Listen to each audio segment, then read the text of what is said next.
बात्यार प्रभाव लगी भिन्न भिन्न जिले में वर्षा आरंभ होती और कलाहांडी जिले में भी किसी किसी अंचल रे वर्षा होती गला राति झिपझिप वर्षा आरंभ होला बेले वर्तमान जो पाग रही गोटे वर्षा पाग रही किंतु कहवा के जी बोले आज जेन 2 दिन ऑरेंज अलर्ट और गोटे दिन 29 तारीख कलाहांडी जिले में रेड अलर्ट रही और से लगी तत्पर रही जिला प्रशासन गलाकाल भी जिलापाल गोटे मीटिंग नहीं और से समस्त अधिकारी के नहीं सब इंस्ट्रक्शन दे सब प्रिपेयर होइछन मेडिकल सेक्टर कहून कि जेन फायर कथा को सब सेक्टर रे प्रशासन प्रस्तुत रही अपन दृश्य देखि पारथे आमे एबे अछि भवानीपटना शहर रे भवानीपटना रे जन फायर स्टेशन रही सेने रही और सेने सब इक्विपमेंट रेडी रही जेनटा कि कहबा के जिमा बेले किसी गछ जदी पड़ुचे रास्ता से काटी के सफा करबा के सब इक्विपमेंट रेडी अछि किने जड़बंदी होछि किन एरिया रे तेबे सेनो लोक के एफर्ट करबार लागि सब रेडी रही छे किन्ने जदी अंधार होचे लाइटिंग असुविधा होचे डी वाटरिंग हो सब जिनिस लागि रेडी रही छे हमर संग अछन अधिकारी अछन अजित गोइडा तांको से कथा हम काना काना एने प्रस्तुत रहिछन सर काना काना जिनिस लागि प्रस्तुत रहिछन आपण माने जे काना काना जो असुविधा होती काना जरूरी कान परिस्थिति लागि देखंतु बात्या मंथा आसुची बोली आम पई जिला प्रशासन तरफ अलर्ट करा जायछि एवं गतकाली कलेक्टर को तत्वावधान रे गोटे मीटिंग हेतिला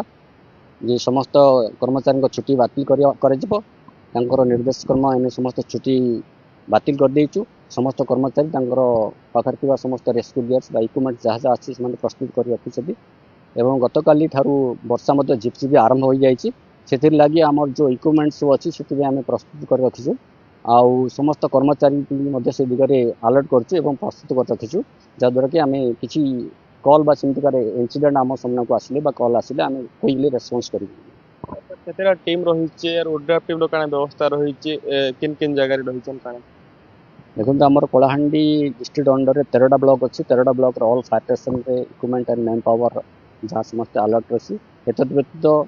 3टी ओड्राफ्ट यूनिट स्पेशली डिप्लॉय होती कलाहांडी डिस्ट्रिक्ट में से 3टा यूनिट गोटे कमलारामपुर ब्लॉक गोटे धर्मगढ़ ब्लॉक आ गोटे कलाहांडी भवानीपटना हेडक्वार्टर से स्टैंड बाय रही से फायर स्टेशन कर्मचारी विभिन्न काम सहयोग करेंगे जहाद्वारा कमटा आम अति शीघ्र बा क्विकली हो पारे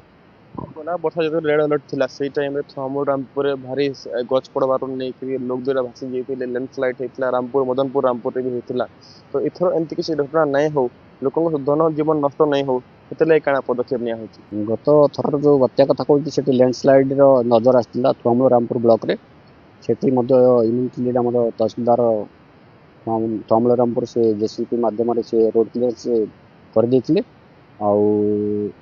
जो 2 जन भासी जावा कथा कहते कमलारामपुर ब्लॉक अंडर 2 जन भासी जाते आम इमिडिएटली जन को आम बाहर करूँ कि आउ गोटे बॉडी को आम 2 दिन 3 दिन पाखापाखि आम खोजुलु कि बॉडी को कौन संधान आम पाई पार से आम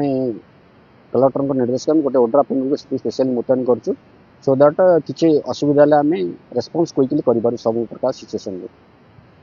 सुनी पातले प्रतिक्रिया जेन हिसाब रे थमोड रामपुर लागि हो गोटे एक्स्ट्रा ओड्राफ्ट टीम रही गोटे टीम भवानीपटना रे और गोटे टीम धर्मगढ़ रही जदि कोन जरूरी कालीन परिस्थिति हुए हेंता हेले समस्त जेकर से एक्टिवली काम करि पारबे और जो गलाकाल जिलापाल भी मीटिंग नै समस्त के इंस्ट्रक्शन दैछन सब पूर्व प्रस्तुति सरी सारिचे एबे खाली कोनोसी जरूरी कालीन परिस्थिति हुए तार पर ए माने जो विभाग एक्शन रे आसबा और लोकंकर पाके पहुंचबा कलाहांडी रो शुभम रहिला ओटीवी दिन चाकरी चिंता करी करी सरी जाउछे टाइम